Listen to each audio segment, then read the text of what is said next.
নমস্কার বন্ধুরা, welcome to my channel Soumili's lifestyle. আজকে আমাদের রেসিপি ঝাল পাটিসাপটা। এই শীতের দিনে পিঠে খেতে কার না ভালো লাগে, কিন্তু অনেকেই কিন্তু মিষ্টির ভয়ে পিঠেগুলো অ্যাভয়েড করেন। তো তারা কিন্তু এভাবে ঝাল পিঠে বানিয়ে দেখতে পারেন। এটা আমি পাটিসাপটা বানিয়েছি, এটা কিন্তু আপনারা অন্য পিঠেতেও ট্রাই করতে পারেন।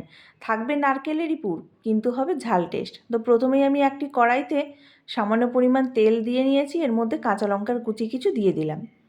এর মধ্যে দিয়ে দেবো এবার গ্রেট করা নারকেলের কোড়া দিয়ে এবার সামান্য কিছুক্ষণ নাড়াচাড়া করে নিচ্ছি।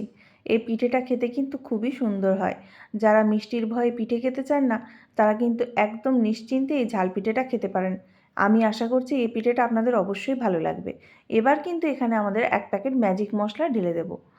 ম্যাজিক মশলা ঢেলে দেওয়ার জন্য এটা কিন্তু দেখতে দেখুন নারকেলের পুরের মতোই, যেমন মিষ্টি পুর হয় তেমনই কিছুটা রং চলে আসছে, কিন্তু এর টেস্ট কিন্তু খুবই সুন্দর হয়ে যাবে। এবার ভালো করে এটাকে মিশিয়ে আমরা এক সাইডে রেখে দেব। আমাদের পুর রেডি।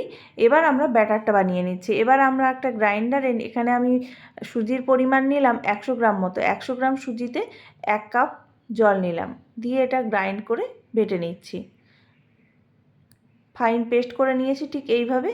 পেস্ট করে নেওয়ার পর এটাকে আমরা একটা বাটির মধ্যে ঢেলে দিচ্ছি। এবার আমি গ্রাইন্ডারটা ধুয়ে এর মধ্যে বাকি জল কিছুটা মিশিয়ে নিলাম।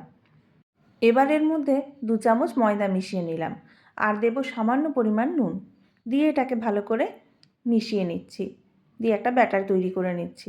এখানে কিন্তু আমরা নুনের পরিমাণ বেশি ব্যবহার করলাম না, কারণ পিঠেতে কিন্তু নুন বেশি ভালো লাগে না।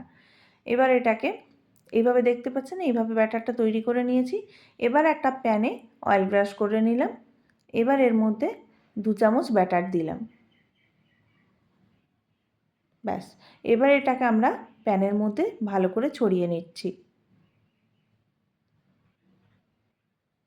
এইভাবে ছড়িয়ে নিয়েছি। এবার এর ওপরে আমি এইভাবে পুরটা দিয়ে দেব। আমার ভিডিওটি কে কোথার থেকে দেখছেন অবশ্যই কিন্তু কমেন্ট করে জানাবেন, তাহলে আমি আপনাদের ধন্যবাদ জানাতে পারি।